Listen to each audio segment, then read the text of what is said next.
What's happening everyone, my name is Alex and welcome back to a new review. Today we are checking out the Xiaomi Redmi S2 and this phone is also known as the Xiaomi Redmi Y2 in different parts of the world. So this phone was released about 3 months ago and I've been using this phone ever since it was released. And as a fun fact, if I replied to one of your comments on YouTube, that comment was very likely coming from this phone. So I've been using it every single day since it was released. Now this phone looks very similar to the Xiaomi Redmi Note 5, but it's about 50 to 70 bucks cheaper. Now, it's nice that the phone is cheaper, but I feel that we lose quite a bit because the phone is cheaper. So first of all, the phone is made out of plastic, so it doesn't look or feel as premium as the Xiaomi Redmi Note 5. Secondly, and this is probably the most important thing, we don't get the Snapdragon 636 inside this phone, we only get the Snapdragon 625. Now the Snapdragon 625 is not a bad CPU, but I would rather have the Snapdragon 636 over the 625, obviously because it's newer, it's faster and so on. So yeah, we do lose quite a bit because the phone is cheaper. We also get a screen that has a lower resolution, so this is a 5.99 inches screen. This is an IPS screen with the 18:9 screen ratio, but we only get a 720p resolution versus a 1080p resolution that we get for the Xiaomi Redmi Note 5. Aside from that, we have a smaller battery inside this phone, so this phone has a 3080 mAh battery versus a 4000 mAh battery that we have in the Xiaomi Redmi Note 5.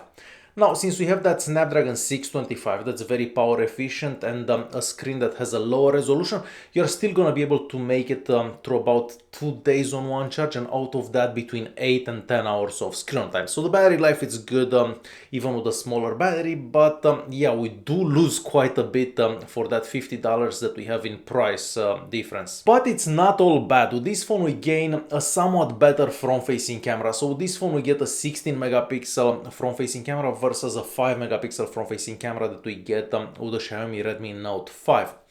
Now this camera isn't that mind-blowing good. I mean, it's decent enough, but it's not spectacular. And I've actually done a comparison video between this, a camera comparison video between this phone and the Xiaomi Redmi Note 5, and I'm gonna leave a link in the video's description or the top right corner just in case you wanna check out and see the differences between the front-facing cameras for these two phones. So yeah, it's nice that we get a better camera, but everything else is not that much better. And another thing that's better with this phone is the SD card support. So with this device you can use 2 SIM cards and an SD card at the same time, and that's not something that I could have said for the Xiaomi Redmi Note 5. So if you need a phone that uses 2 SIM cards and an SD card at the same time, this is the one to get. I mean, you're not going to be able to get that from the Xiaomi Redmi Note 5. So those are the main differences between this phone and the Xiaomi Redmi Note 5. Aside from that, like most Xiaomi phones, we get a fingerprint scanner on the back of the device, and the fingerprint scanner is very fast and very accurate. We get a 3.5mm audio jack at the top of the device and the sound quality is good, and we even get an IR blaster, so you can technically control your TV with your phone. The Redmi S2 is running MIUI 9.6 and that's based on Android 8.1, and like most Xiaomi devices using the Snapdragon 625, the software is very well optimized.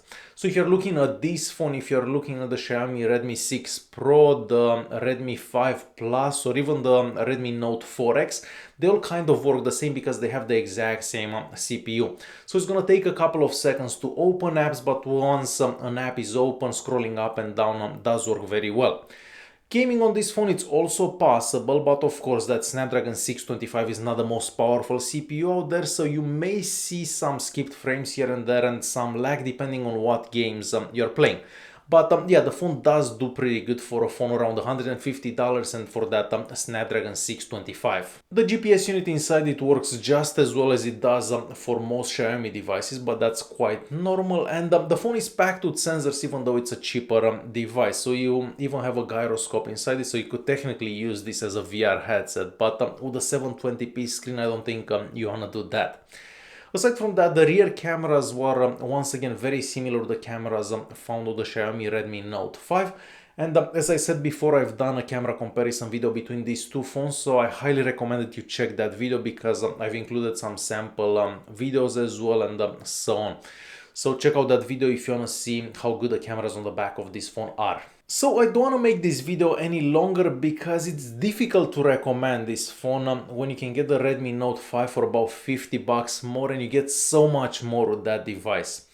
I mean, for 50 bucks more, you get a better screen, you get somewhat better rear cameras, only somewhat better. Rear cameras, you get a faster CPU, you get a phone that's made out of metal, so it's very difficult to recommend this phone. You can get something so much better for only like 50 bucks more. Alright guys, hopefully you enjoyed this video. If you did like it, don't forget to press that like button, don't forget to subscribe, and I'll see you in the next one. Thanks for watching.